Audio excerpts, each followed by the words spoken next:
welcome to the weekly meeting of the Coronado Rotary Club, where today we are celebrating National Avocado Day. And we are also celebrating the Olympics. Go USA! So, let's start this off right. If we could please have Virginia Bear come up and do the Invocation Pledge for us.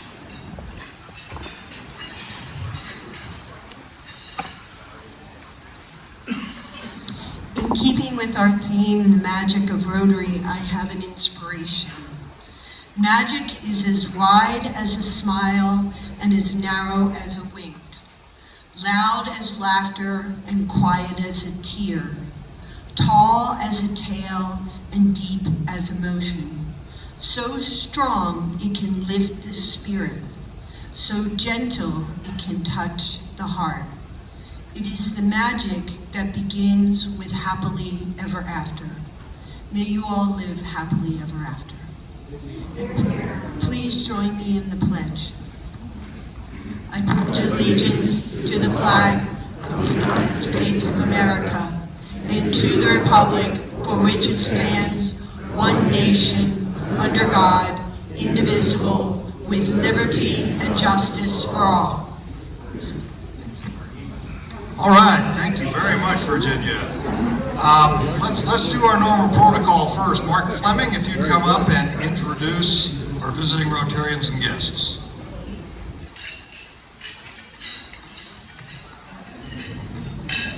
Thank you, President Pat, and welcome to fellow Rotarians.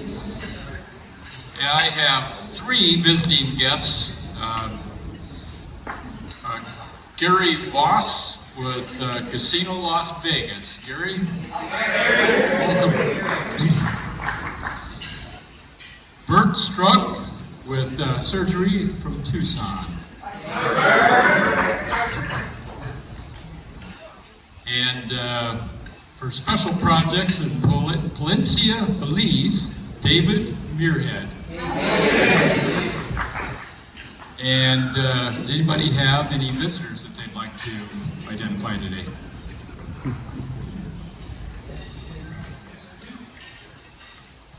President Pat, fellow Rotarians and guests, a special guest, Shannon Canoe.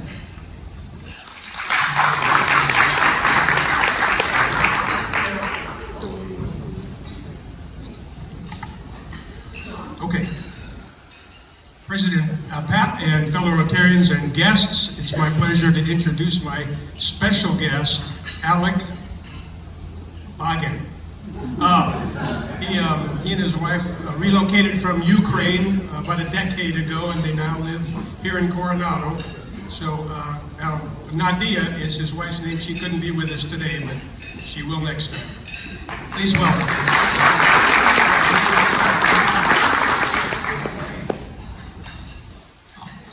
Good afternoon. Frank, ladies and gentlemen, my wife Connie Spitzer, and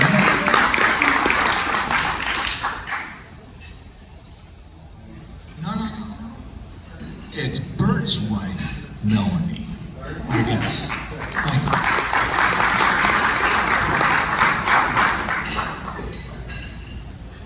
Any others? Okay, thank you. I do want to introduce, we have a special presentation that dovetails in with our program later on. We are honored to have our presidents, Brigadier General R.G. Head and his wife, Dr. Margaret Head, here today. And we'll introduce our guest speaker later on. Red Badgers, we have some of y'all here, don't we? Let's see where we've got. I had a list of Red Badgers. Let's see, we have Josie Cushing, who is going to come in today. Here's what I want to know. I want to know what your favorite vacation was.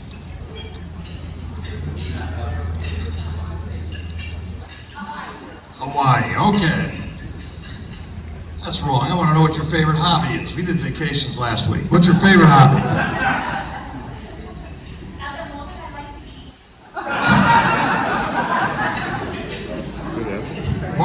Fleming, who just spoke. Mark, favorite hobby?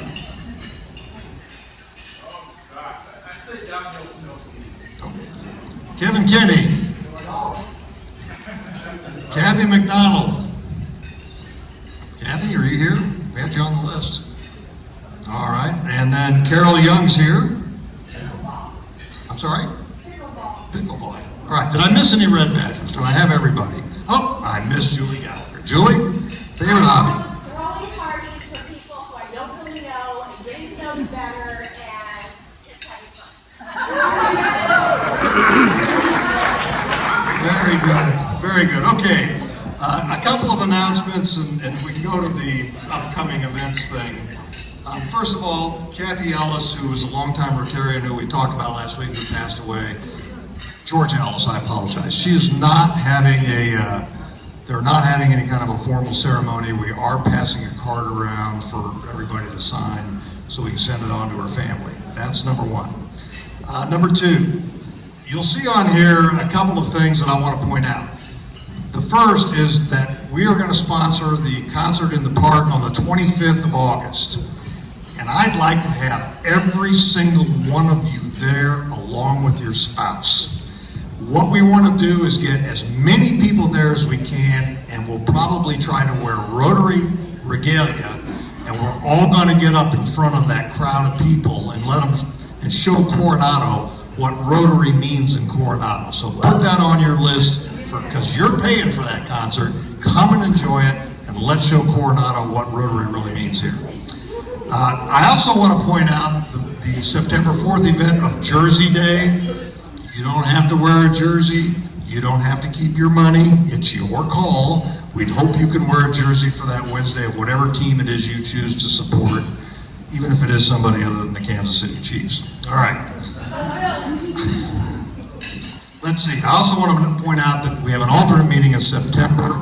If you are new to the club, if you have been in the club for a year or so, and even if you're not a red badger anymore, if you've moved on, we're going to focus at that alternate meeting on what the options are for involvement, what various committees we have that you've probably not heard about.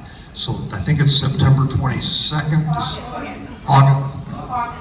Yeah, but the one that we're going to do what I'm talking about is September 26th. I just want you to remember that date if you're new, to keep in mind coming, because it'll be an opportunity for you to connect one-on-one with folks and perhaps get involved in something new. Okay, next I'd like to call up Helen Kupka. Helen, could you come talk to us about the music contest?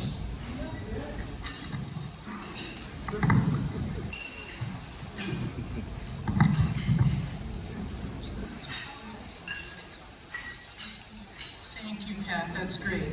Well, I love this idea of it. You can't hear me? Yeah, move it up a little closer. There you go. Okay, how's that? A little bit better? Anyway, I love this idea about us talking about our various committees because we can use some new help. If you love music, you don't have to be a musician, you just have to love music and love inspiring youth. I think this may be the committee for you. So I wanted to explain a little bit about the competition and what we do. Next slide. Okay. So this competition, I think everybody, or how many people have been to last year's meeting when we had the performance? Oh, a good showing of hands. That's fantastic. So a little preview, or a review rather, of what we're doing and why we're doing it. The idea is to find and recognize aspiring musicians within our community that are high school students. They don't have to live in Coronado, but they have to attend high school here. And to give them a chance to perform. Anyone who has worked on music knows the chance to perform really sharpens your skills. And they do love it. And to demonstrate our love of music and our desire to inspire youth to greater heights. So it's open to everyone, as I mentioned before, that it's a high school student here, but it's only solo instrumental music. So, I mean, we could have a million singers, but we have solo instrumental musicians. And thanks to Joe Melloy, last year we were able to do video submissions. And he has graciously agreed to co-chair this committee with me this year. He practically did it last year, but I want to thank him for doing that. That's really great. We select the contestants, they all, we look at their videos, we choose them, and then they come and they all perform, as you heard, or hopefully many of you did. And we give cash prizes to everyone, so no one goes home empty-handed, which I think is really great. And the first place winner moves on to the regionals, and if they win there, they go on to the districts. And what made it also very much easier last year was that our own Mary Taylor took over at the district level and is going to do it again this year. Yay, Mary! Okay. Next slide. Next slide. We have a tiny committee, and we really could use some more help. I'd love to see some new members or Red Badgers join our group. All you have to do is go online and sign up. There's a number of things that really need to be done, and the more we do, the more talent we're going to contact. The things are up there that we need to do. The flyers need to be distributed, and we have to follow up on that. And we need more promotion in social and print media. And I think the way to really get to the students is to go rah-rah in the classroom.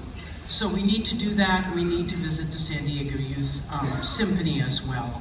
And then there's reviewing the videos, which you can do in the comfort of your own couch, and then submit your opinions. And then the really chasing around, because these are high school students, is to make sure they've got all their paperwork in, they're gonna bring their music, they know they're coming, and get them all signed up. And then I think all three of the judges from last year had a great time, and they said they want to come back. So I think that won't be too hard. And then coordinating with our esteemed executive director, because there's a little bit of paperwork and being organized before the thing happens. So that's what we're doing, and I'd love to see more people sign up, so thank you very much.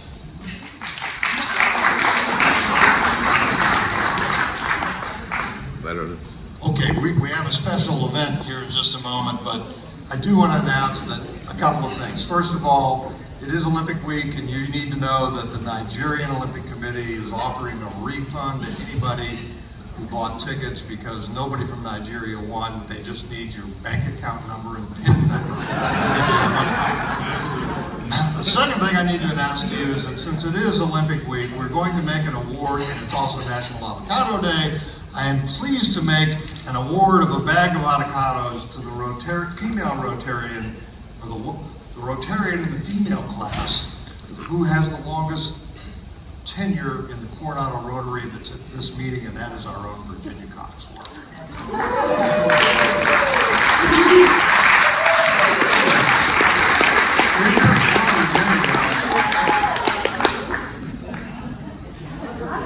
We'd have had a platform for you to stand on. Really? So honored. You're welcome. You're welcome. Okay, we're going to do something special. We have a Who Am I, and a Rotary Minute, and we're going to take a red badge off right now. So, Joe, if you and Josie, if you could come up, and Johnny, if you could come up.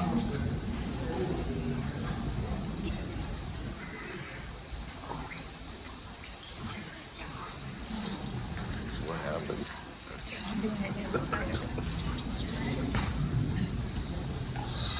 Okay, deep breaths. Okay, on to my Rotary Minute first. Hi everybody, I'm Josie. Paul Harris, founder of Rotary, realized that Rotary needed a greater purpose. While Harris served as president of the Chicago Rotary in 1907, the club initiated its first public service project, the construction of public toilets in downtown Chicago. It was this same concept of promoting business which led the first community service project of the original Chicago Rotary Club. In their effort to promote more business, the members decided that since women did most of the shopping in downtown Chicago, they would do even more shopping if they stayed downtown longer. So what was the answer? If they put public toilets in downtown Chicago, the shoppers would not have to go home early. And that is what they did. They installed the first public restrooms in downtown Chicago. When service is provided, business is enhanced. It was on that basis that the World Service Club movement was launched.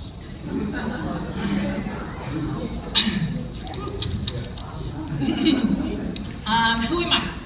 I was born Josephine Flores in Brownsville, Texas, to a young, I don't know why I got emotional about that. To a young 18-year-old mother, raised in a loving, large family of my mother's brothers, sisters, and parents.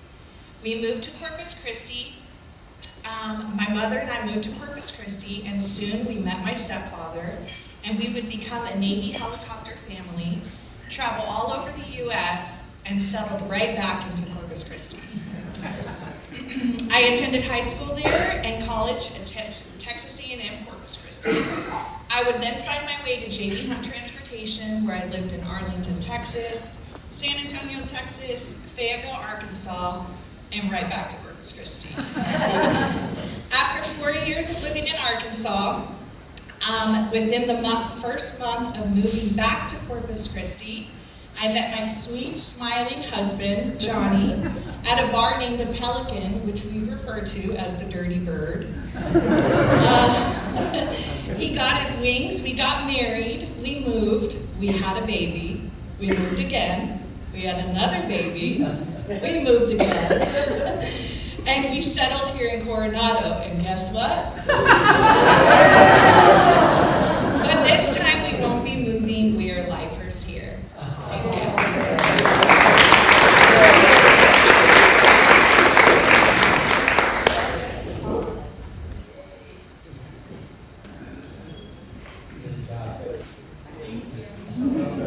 I did it practice, so that's why I'm so sweaty. We're so glad to have you. Thank you, guys.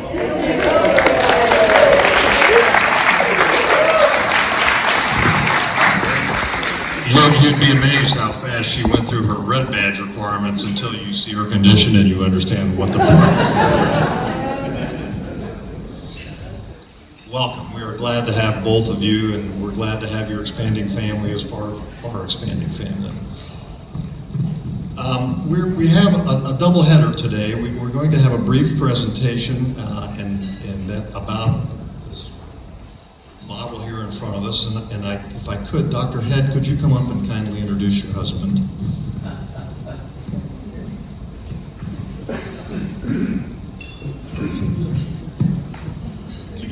I wanted to tell you a little bit about the first time I saw RJ.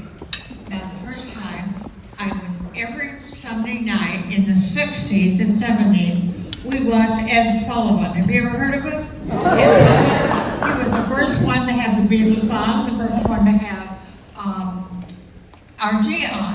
And how in the world did RG get on Ed Sullivan? Here's what happened. He was flying the A1, and he had one of his landing gear wouldn't come down. So he called the tower and said, I'm going to come in for a crash landing. And they said, well, drop your box in the ocean, and we will foam the runway and you can come in. And so that's what happened, RG, and there was a photographers there on the runway taking pictures. And they got this wonderful movie of RG crash landing and getting out of the cockpit, running down the street, and so it wouldn't, because it could still blow up. And so I wanted you to know that this A1, the RG film, is really, really important to us, because this is the one that RG crash landed in. We got pictures of it, and he was on Ed Sullivan. The same night, Dancer Sinatra was on the TV singing Her Boots Are Made for Walking. Wow.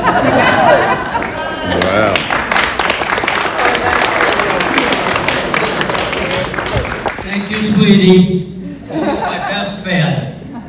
Well, I want to tell you just three very short stories. First of all, building the model, flying the airplane, and then a little bit of the history of this particular airplane. I just finished 4 dollhouses for grandchildren, and I was looking around for something to do, so I went down to the Air and Space Museum and I said, what do you need for an additional model? And they said, we need an early version of the AD-3 that flew in Korea because we want to expand our Korean War exhibit. So they picked the airplane, and here's a picture of it on the aircraft carrier in 1952 in the Korean waters. And so meet Hefty Betty. This is a Betty. That's her name on it. Good. So I got the plans first, and the plans are 1 to 6 scale. So a 50-foot airplane was shrunk to 9 feet, and that's what you see. The internal structure is wooden formers and stringers, just like a World War I airplane. The cockpit was really the difficult part to build because there are so many tiny pieces and instruments in it. The engine is made of 2 rows of 18 cylinders, 2,800 horsepower. The cowling is pre-made plastic, and the 2,000-pound bombs are 3D printed, which shows you what you can do with airplanes. This is a representative set of ordnance, rockets and bombs, and 5-inch rockets there.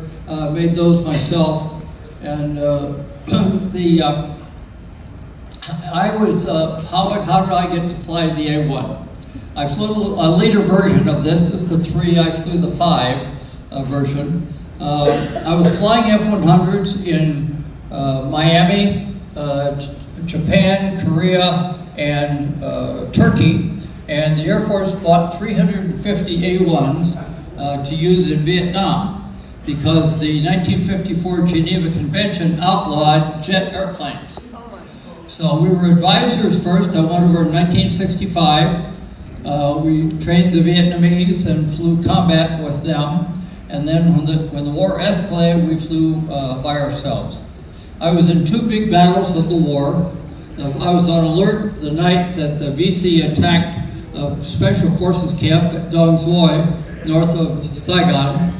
And there was bad cloud cover, very low, so we bombed and strafed under a very low ceiling, and that was a pretty exciting setup. I flew 2 missions in that operation. The second one was the Battle of Plei Mi, which was the first big battle with the North Vietnamese Army.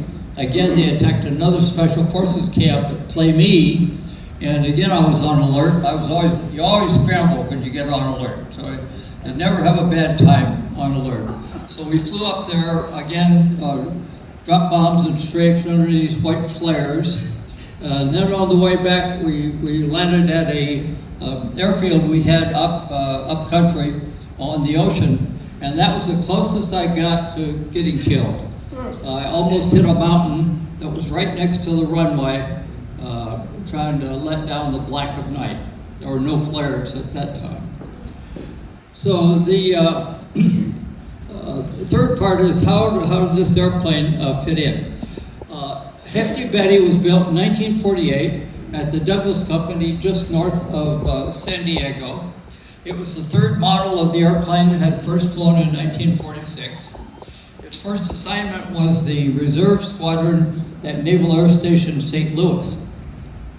Then the squadron deployed, when the squadron was activated, the USS Bonhomme Richard in May of 1951. And then December, when the Bonhomme Richard was getting ready to redeploy, they moved the aircraft over to the USS Essex, which was still in theater, and it changed squadrons from VA 923 to VF 54. VF means hard single engine fighter, but the fighters were flying A1s at that time. And this squadron had been based in North Island when it deployed. That turned out to be a very exciting deployment because in February of 1952, the squadron got the mission to destroy the bridges, 3 bridges at Saint-Denis. And Commander Gray was the commander of the squadron. They took 12 AD-3s, this airplane, and it may well have been this airplane itself, although we don't have the exact designation that this one participated, but half of the airplanes in the squadron participated. They took 4 Corsairs for top cover. Each of them carried two 2,000-pound bombs, and when they had finished bombing, all 3 bridges had been dropped into the river. They lost 3 airplanes on the mission, and when Commander Gray brought the squadron back, he debriefed the admiral in charge of the task force. James Michener was in the group, he was in the meeting. So he got some more details from Commander Gray, and from that he wrote the short story and then the true story of the bombing of Toko Reed. They changed Dong Nam Ni to Toko Reed, and the bridges at Toko Reed with Bill Holden and Grace Kelly is the mission that they dropped the 3 bridges. The Navy wanted to show that it was a modern jet-powered Navy, so they changed the slow A-1s for Grumman Panthers, the jet airplane. But if you see, and by the way, this movie is on a continuous reel at the Air and Space Museum in Balboa Park, and you can see it there opposite the Korean War exhibit.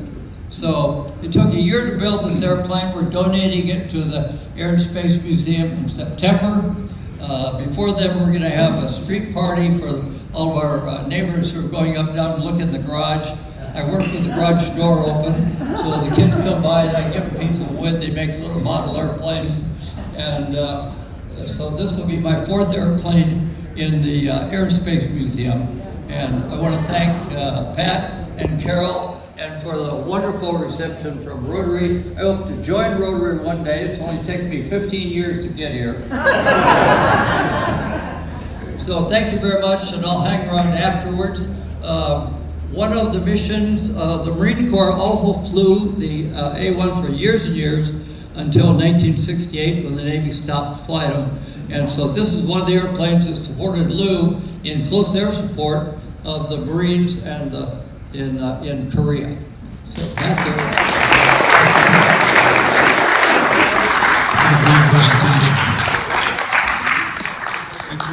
We thought that would be appropriate given what our topic is for today. Tom, would you come up and kindly introduce our guest, please?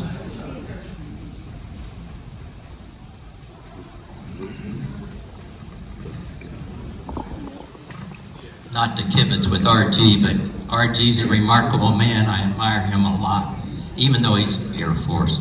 But no, Bridges of Toko Reed to me was the first movie I remember seeing where the good guys in white hats didn't make it. A very impactful movie. If you've never seen it, it is awesome. And RG, wow, that's what I can say. Okay, now, what are we going to do, folks? If you remember back on June the 5th, we had Lou come to talk to us, and his topic was lived history in World War II and in Korea. And Charlie Nelson introduced him, you know, and we learned a lot from him. He lived in the Netherlands as an American when the Germans invaded. And he was stuck there, and unfortunately for him, he came front and center with a bunch of very heinous German people, officers, leaders. And then he was separated from his dad and brother, who were taken off into prison camps. He moved from camp to camp as a refugee until finally the Americans freed them. What a story, and he gave all that back. So let's fast forward. So he came back to the States, and guess what? He joined the Marine Corps. Now, wait a minute. Why did you do that, Lou? That was weird. No. So anyway, and he goes off to Paris Island. From there, he came out here to Camp Pendleton and was part of the exercises they did for infantry and amphibious assault, some right here in Coronado on the beach. Can you imagine that? Then in 1952, he sailed on the USNS General Meigs from here, and Private First Class DeBeer went to Korea, where he was a field operator, radio operator, and a rifleman in the 1st Marine Infantry Division, 1st Regiment. Arriving in the last year of the war, he witnessed the worst, when nearly 40% of the wartime casualties combat occurred in Korea. It was just a horrible time. So then after that, he completed his 2 years of active duty, served 6 years in the reserves, and then he went off to college, got real smart, got a great job. He met his wonderful wife, Evelyn, who shared a common history of experiencing the Germans in her country. Then he joined the NSA, so he's a spy. I don't know. Anyway, and he was awarded the Meritorious Service Award for his work. Traveled extensively around, and now finally has retired and settled into Coronado. Lou, come on up. We got to hear the rest of your story. Can you hear me okay? Yeah. Okay, much better. We landed in Boston Harbor on Christmas Eve, 1944. And from there, we were there a short while. Then we moved to New York City. I had to finish up, and my younger brother had to finish up elementary school because we had not been in school for almost 4 years. So we had to catch up, and we caught up very quickly. Then we went to high school, my younger brother and I, and from high school, the Korean War was on, and my younger brother and I decided to join the Marine Corps.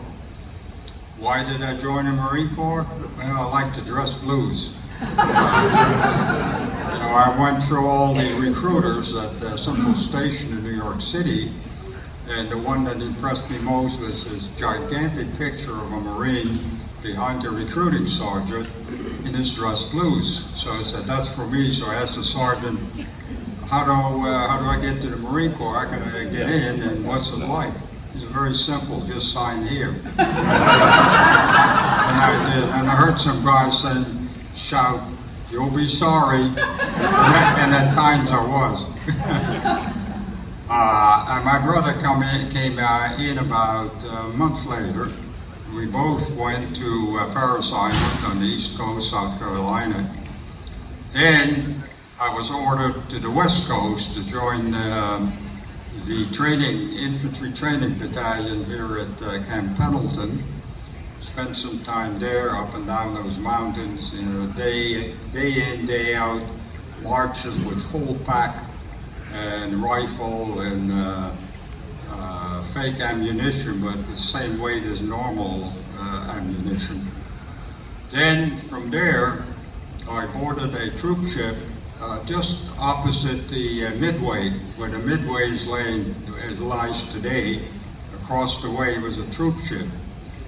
And the troop ship left the harbor, and I remember saw the fading picture of Point Loma as we sailed out into the Pacific. We briefly stopped in Japan, disembarked at Japan, and you can see up here, now I can use my pointer, the troops over here were debarking, and some of them, if you look at the clothing we had, it was all Second World War, and we were still using leggings. If you look at people in the Second World War in a combat uniform that wore the leggings, later on we got some boots. This is my younger brother undergoing, he was stationed later on in Florida. And in Korea, I joined the 1st Marine Division, famous Guadalcanal. They were instrumental in keeping that very important strategic island. Can you hear me okay now? Okay. Well, what did I do in Korea? Well, my first assignment was with a heavy mortar company. And then one day I was up on the line. I was the communications person that brought the radios up to the front line to the forward observers so they communicate with the guns who were directed in azimuth and elevation so they get their projectiles on target. And from there, one day I was up at the front line and this lieutenant comes up to me, and I had had put down the radio. Well, we're using a radio that was extensively used in the Second World War, and particularly in the Pacific. Very rugged, very liable, with very low power. Means you can't transmit too far. And he asked me, "Do you know how to operate that thing?" He was pointing it. I said, "Yes, sir." And he said, "Okay, wait here." About 2 hours later, he comes back. He said, "Yeah, you told me your name, your unit, and your serial number." So they came back and said, "You're with us now." So I got into a frontline infantry unit. And that same night, we are going out on patrol to see what's going on. There was more a reconnaissance patrol. I didn't know where I was. I was scared to death, and I survived that. And then during my rest of the tour in the infantry, we came under very heavy artillery and mortar fire a number of times, and I didn't fare too well after that. So had rather long resulting problems as a consequence as I have today, but I was able to survive until my present age, which right now is 93. So,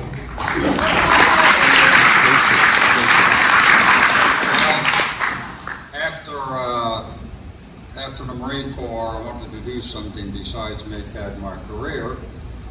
So what happened was that I spent my active duty was up. I was discharged at Camp Pendleton, Camp Lejeune, because that's where I was transferred to after my Korean War experience.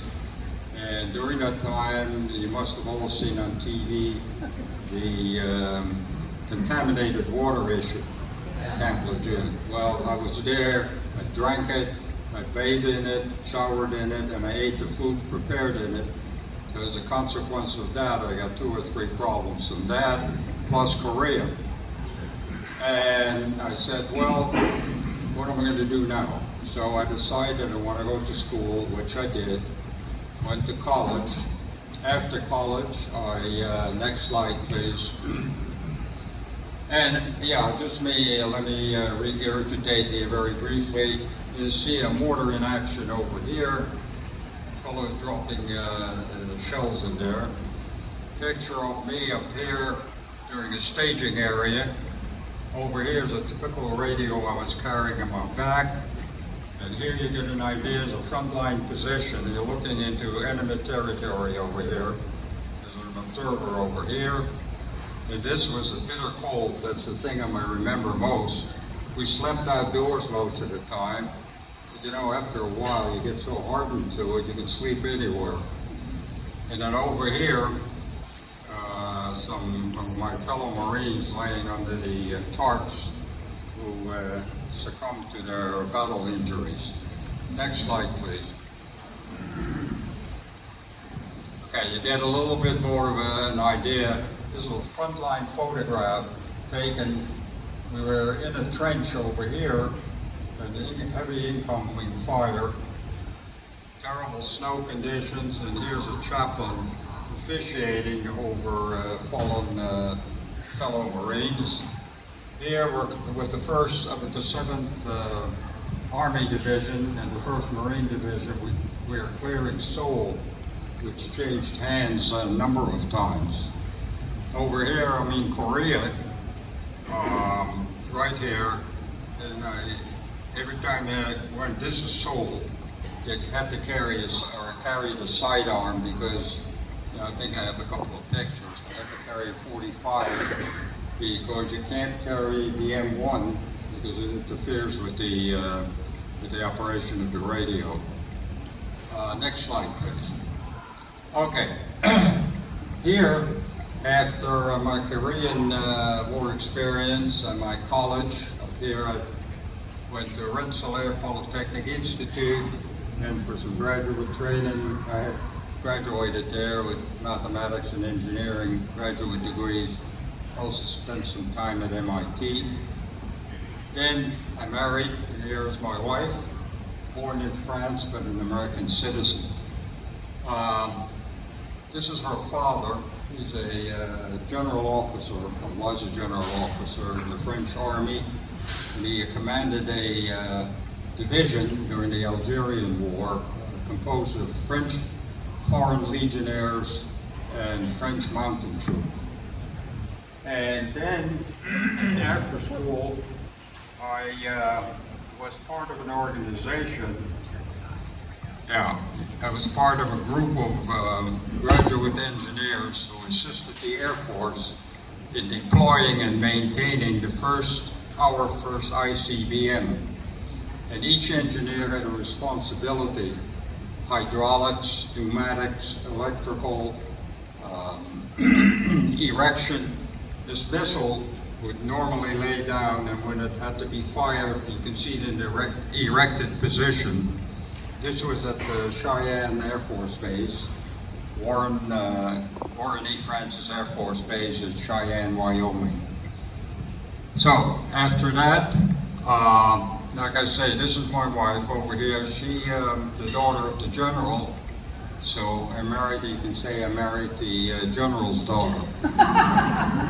And this is our 10th wedding anniversary. In March of the coming year, we'll be married 67 years. I wanted to laugh or to cry. No, I can't say that. She's been an exceptional wife. Next slide, please.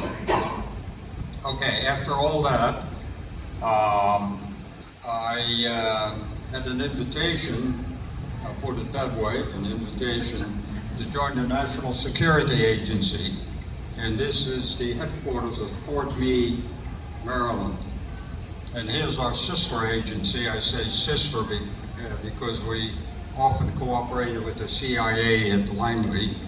So I spent the rest of my career in intelligence work.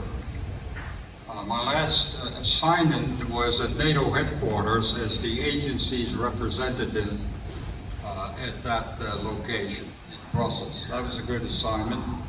Here, I'm being awarded a special service award for services rendered.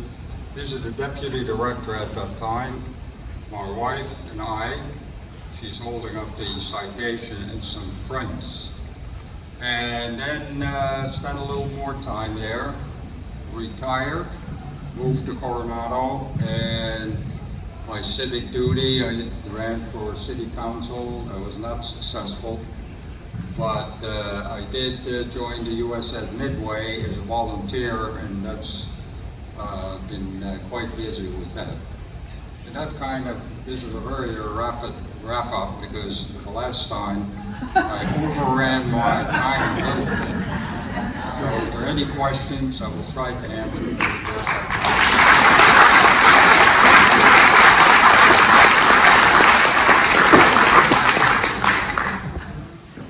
No questions. Oh, yeah. Where did you embark from Japan? Was it at Sasebo? Well, let me tell you, a service-connected disability. I got hearing aids on, Okay. but I know, it's hard to distinguish sounds. I'll talk soft, or not so fast. Did you disembark to go to Korea at Sasebo, Japan? Sasebo, was that where you embarked to go to Korea? Sasebo? You mean go back to Korea by invitation? No. When you first went to Korea, where did you leave from? We left from right there at the pier. Okay. But when you got to Japan. We came in through the Golden Gate, San Francisco. Okay, and then when you were in. The site that was. Oh yeah, I can imagine. Yeah. But in Japan, where did you land in Japan to go across to Korea? You mean where we stopped? Yeah. Japan. Do you remember the port? Do you remember the port?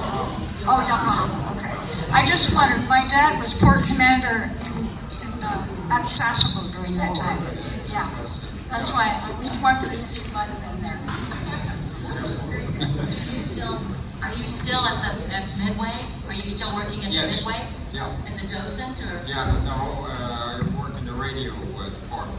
Every month we have a special event where we contact the world. I was part of the original team that set it up. My technical background in electronics. And we developed a big group of radio, we call it the radio group. That's been out of existence about 16 years. And it's very successful. If you've been in the Midway, I'm sure most of you have had a chance to be in the Midway, you can ask about it and I'll escort you to the area where we have the radio equipment. You know, that's amateur radio is what it is. Yeah. Any other questions? Yes, do you have this? Suzanne does. There you go. Have to get close to you. Yeah, there you go. Just a second. I'm going to turn it on. Yes, Suzanne. Thank you so much for being here. And you did Mars, which is the radio operators, right? What? The Mars, the amateur radio. Oh, yeah. So when my husband would call me from the Mediterranean, I'd have to say, over. Right. Okay. Are you an amateur? No, I talked on that. I've been a radio amateur since 1948. Thank you very much. I wanted to ask you though, can you tell us a little bit more, expand on the NSA connection? Any secrets you want to tell us? That you can? It's been a while. Well, let me tell you this. Let's see. Could you I think I have one more slide. Could you try that, please? Oh, yeah. Let me include that in that. Yeah, it's a good question. Okay. What I tend to show on this slide is some of the places my wife lived and I worked, and they extend fairly extensively. We were in Europe, a number of places. We were in Morocco, a Muslim country, Sunni Muslims. We were in South Africa as an assignment. That was during the apartheid era. I'm sure you've all heard of that. Well, the apartheid, the speech or the languages down there, the predominant one is Afrikaans, which is really Dutch. Because having been born in the Netherlands, I was fluent in Dutch, so we had no trouble communicating. And my wife and I had a lot of visits with the South African white families. Later on, I had an opportunity to talk to members of the ANC, the African National Congress, which were the people fighting for independence. You've all heard, I'm sure, of Nelson Mandela. He was imprisoned there for many years on a remote little island called Robben Island. So, we were here. I had to travel much of Eastern Africa. I got to the Sudan, over here, and along this area over here. Some of these, for example, where is it? Mozambique. It was along the right here at the time was still a Portuguese possession, and there was a insurgency, the same liberation movement. This was a trend, of course, after the Second World War. But the European powers, or they thought they were powers, wanted to retain their colonial empires, and it was just obsolete and no longer manageable. So we traveled all through that, all through here, and in Europe. That's about as far as I can go into the specifics on that. The assignment, I obviously can't get into anything into that. My duties at when I was at NATO headquarters, by being a representative of NSA, I had an opportunity to meet a lot of interesting people, not just people who belong to NATO, but it was, in my opinion, a very interesting assignment. Learned a lot. Hopefully I contributed something. So it's been a very good career. I live in Coronado. I've been here now. We bought our place 5 years, and then we we had to leave on a special assignment for about approximately 5 years. So we have owned our home now here about 45 years, a couple of blocks from the beach, and really enjoy living in this community. I'm sure, I'm just assuming most of you here in the room are living in Coronado. Anything else? I tried to sum up, obviously.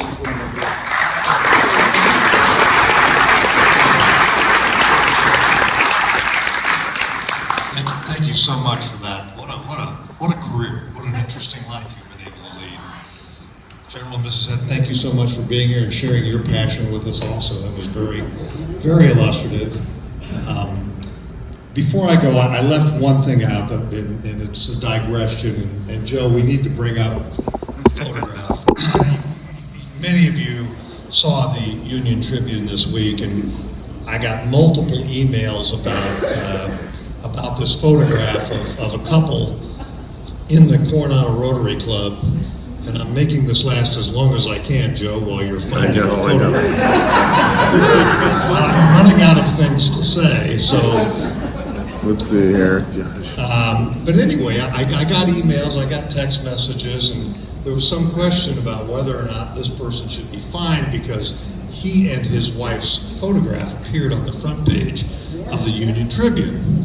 But as it turns out, Gosh, I'm sorry. It's not doing it. We may have to come back next week for the rest of this story. Let's see here. Is that me? Below that. Okay. Sorry about that delay. There it is. Well, that was. As it turns out, we just thought Joe and his wife were there being fortunate in being on, but they were actually modeling to be the new superheroes of the Coronado Rotary, as you can see on the left-hand side. So we decided to waive the fine, but not the embarrassing comments about it.